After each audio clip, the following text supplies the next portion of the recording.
पक्कै पनि मैले न्याय पाउँछु भन्ने कुरा म यहाँ चाहिँ आशा गर्दछु। पहिलो कुरा यो 23 गतेको क्याजुअल्टी जे भयो त्यसको छानबिनको लागि मात्रै अनुसन्धान गर्ने, त्यो कारबाहीको दायरामा ल्याउनको निम्ति सिफारिस गर्ने टिओआर आयोगको टिओआर के हो? फौजदारी टाइपका जे मुद्दाहरू देखिएका छन् त्यो टिओआर पुलिसलाई हो कि आयोगलाई हो? पुलिसलाई हो भने त प्रहरीलाई हामीले बुझाएको छ, किटानी जाहेर दिएका छौँ। 28-29 गते पछाडि 4-5 दिन पछाडि नै हामीले प्रशस्त प्रमाण सहित मैले फलाना घर जलाएँ, मैले फलाना घर जलाएँ भनेर हिँडिरहेछन् ती भिडियो सहित हामीले जिल्ला प्रहरी कार्यालयमा देखाएको छौँ। यो मैले टिओआरको कुरा किन गरेको हो भन्दा एसपी साहब नयाँ आउनु भएको छ, उहाँहरूसँग त्यति सम्पर्क पनि छैन। उहाँहरूको यति मोरल डाउन छ नेपाल प्रहरीको यतिखेर, यो कुनै ह्युमिलिएट गर्न खोजेको होइन। प्रहरी राज्यको एउटा महत्त्वपूर्ण अङ्ग। विभिन्न आन्दोलन 62-63 को जनआन्दोलनमा सबैभन्दा बढी पिटाइ खाने मान्छे, प्रहरी पुलिसको पिटाइ खाने मान्छे हामी थियौँ। विभिन्न चाहिँ दस्तावेज हेर्दा हुन्छ, तर हामीले कहिले पनि त्यो खालको उदण्डता मचाएनौँ। आन्दोलनको एउटा सीमाभित्र रहेर हामी आन्दोलन गऱ्यौँ।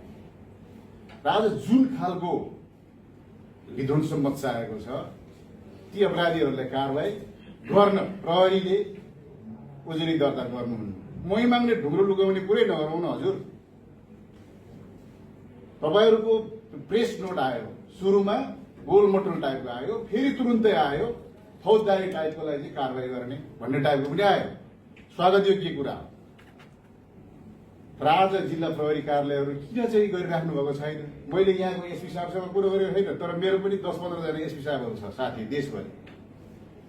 उहाँहरूलाई सोद्धा उहाँहरूले भनिराख्नु भएको छ के भइरहेछ त्यहाँ भन्दा सिधा गृहमन्त्रीज्यूले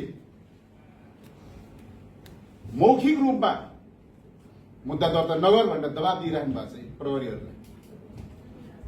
अनि प्रहरीको मोरल हाई कसरी गर्ने? सृजन गुरुङ को यो देशको, उसको दबावमा जिल्लाका सिडिओ एसपीहरूलाई फर्काउने देश कता जाँदैछ? के हुन लाग्यो? आयोगको सम्मानित आयोगको अध्यक्षज्यूबाट हामी के अपेक्षा गर्छौँ भने हामी विधिको शासनको पक्षमा छौँ, हामी न्यायको पक्षमा छौँ। अपराधी जो होस् कारबाही होस्। हामी यो मुलुकको के मेन स्ट्रिम हिजोको पोलिटिकल पार्टीका मान्छेहरू सबै मरेका हुन्।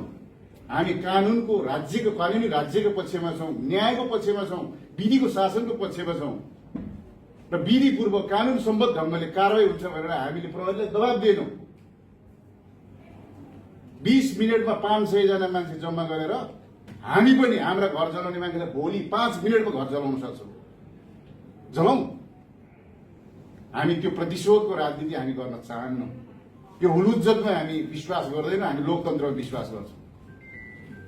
र मान्य अध्यक्षज्यू आज जिल्लाका प्रहरीहरूलाई उहाँहरू बोल्नुहुन्न, एसपी साहबहरू बोल्नुहुन्न, सिडिओ साहबहरू बोल्नुहुन्न, सक्नुहुन्न, मलाई थाहा छ। तर दबाब आइरहेछ उहाँहरूलाई दर्ता गरिस् भने यस्तो हुन्छ। त्यसकारणले यो मुडभिडको दिशातर्फ मुलुकलाई लान खोजेको के हो? हामीले हाम्रो धैर्यताको बाँध थुनेर राखेका छौँ। फुटेको दिनमा के हुन्छ? र अर्को कुरा, हामी एउटा देशवासी हौँ, नेपाली हौँ। ढाका टोपी लाउने, दाउरा सुरुवाल लाउने, नेपाली भाषा बोल्ने मात्रै होइन, साँच्चीकै नेपाली हौँ हामी। अन्तर्राष्ट्रिय मिडियाले लेखिरहेको छ कि नेपालमा आगलागीमा प्रयोग भएका चिजहरू पेट्रोल मात्र होइन, विभिन्न खालका रसायनहरू प्रयोग भएको छ भनेर अन्तर्राष्ट्रिय मिडियाले लेखेको छ। मलाई थाहा छैन के हो। यो देशको अस्तित्व समाप्त गर्न नेपाली भाषा बोल्ने, ढाका टोपी लाउने, दाउरा सुरुवाल लाउने को हुन् ती? मल्लिक आयोगले दोषी ठहर गरेका छोराहरू, अझ नेपो बेबी, नेपो किड्स भनेर आज दुनियाँ भनिरहेका छन्। ती नेपो किड्सहरू, ती भ्रष्टहरूका छोराहरू आज के भनेर हिँडिरहेका छन्? हामीले सामाजिक सञ्जाल हेरिरहेका छौँ। मान्य अध्यक्षज्यू, हामी न्यायको पक्षमा छौँ, तर यी सबै चिजको निरूपण हजुरको काँधमा आएको छ। नेपाली जनताले, सारा जनताले तपाईप्रति विश्वास गरेर हेरिरहेको छ। कि आज पुलिस प्रहरी प्रशासनलाई डिमोरलाइज गर्ने काम गृह प्रशासनबाट गृह मन्त्रालयबाट भइरहेको छ। किन दर्ता हुँदैन हाम्रा मुद्दा? बकैता प्रमाण छ। म आफैले जलाए, मेरो फलानाको घर मैले जलाए भन्दै हिँडेको मान्छेको भिडियो क्लिप छ। त्यो कुनै एआई होइन। तर आजसम्म यो दर्ता हुँदैन।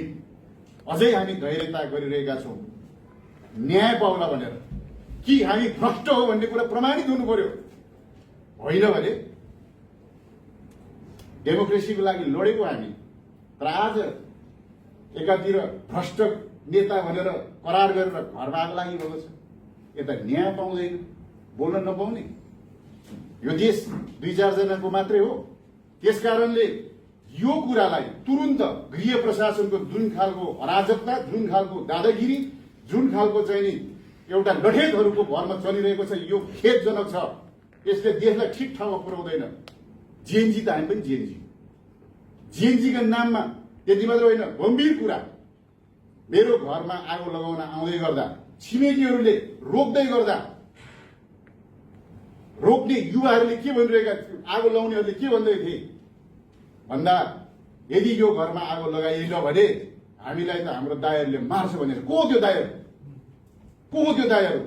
जब प्रहरीले ती मान्छेहरूलाई समात्छ त्यसपछि दायरको नाम आउँछ अनि हजुरको आयोगमा पनि त्यो आइपुग्ला। को हो त्यो दाय? कहाँको दाय हो? देशी हो कि विदेशी हो कि यहीँको हो कि? कहीँ केही छैन। त्यसकारणले न्याय पाउँछु भन्ने अपेक्षामा छौँ र हामी डेमोक्रेसीको लागि लडेको हो, देशको लागि लड्ने हो। यस्ता 2-4 जना चाहिँ उफ्री पार्टीको कोही पनि छैन यहाँ। जेएनजी सबै जेएनजीको नाममा आग लाउनु कोही पनि छैन। मान्य अध्यक्ष, यहाँ सब ब्याङ्कमा किस्ता तिर्न नसक्ने, लुटेर ऋण लाएर चाहिँ टाट पल्टेकाहरू, व्यवसाय धाराशायी भएकाहरू, अरूको भलो नचाहनेहरू फटाहरू छन्। अनि यी फटाहरूलाई जोगाउने सुजन गुरुङ गृहमन्त्री। अनि हामी चुप लगाएर बस्छौँ होला? हजुर बस्दैनौँ। त्यसकारणले हामी आज हजुर यहाँ आउनुभएको छ, अन्तर्क्रिया भएको छ। हाम्रो भोइस यही हो कि यी अपराधीहरूलाई कारवाही होस्, जेएनजीका असल मुद्दाहरू सम्बोधन होस्, राम्रा मुद्दाहरू सम्बोधन होस्। तर अनावश्यक हिसाबले हामीलाई मेन्टली टर्चर भएको छ। हामी पनि सडकमा आउनु नपरोस्। म यति नै भन्न चाहन्छु। धन्यवाद।